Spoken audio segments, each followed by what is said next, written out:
Okay, so I'm just going to briefly show you some of the great things that advanced searching and subject searching can do for you to make sure you have to wade through as few irrelevant results as possible. Okay, so we start by clicking advanced search. You could also get to advanced search if you've already done a search. There's a little thing that says advanced search up on the top, right? Where it says simple search here, that would say advanced search. So advanced search allows you to combine different categories, search for different things at once. So I'm going to do referred pain. See my quotation marks, right? We talked about why that was good. And fibromyalgia.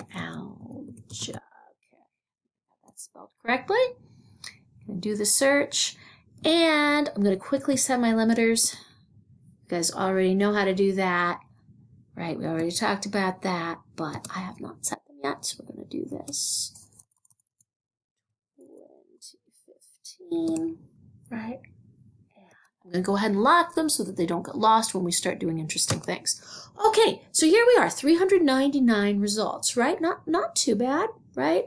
But maybe we want to narrow results, right? So one way that you can do that is using subject headings. Now, what are subject headings? So what we were just searching is keywords, right? Those are words that have something to do with the article, right? Subject headings are what an article is actually about. A librarian has gone through and said this is about this specific thing and tagged it using kind of magic words, very specific words. And then all the other articles that are tagged the same way by other librarians, you can search for them all at once, right? So that will allow you to really narrow what you're looking at.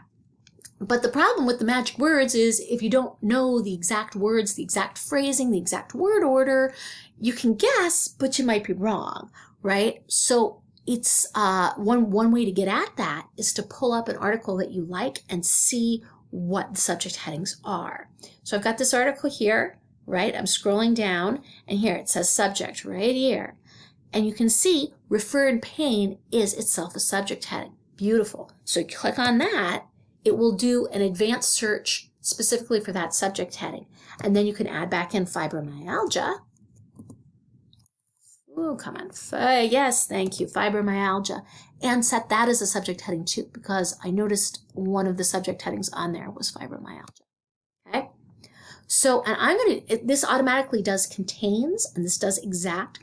One reason you might want to use contains is it broadens it a little bit, right? Because you may or may not have noticed sometimes people combine different subject headings. So it's referred pain dash physiopathology or something like that, right? If you do contains, then it will include everything that includes that, okay? So let's see. Right now we're at 113 results.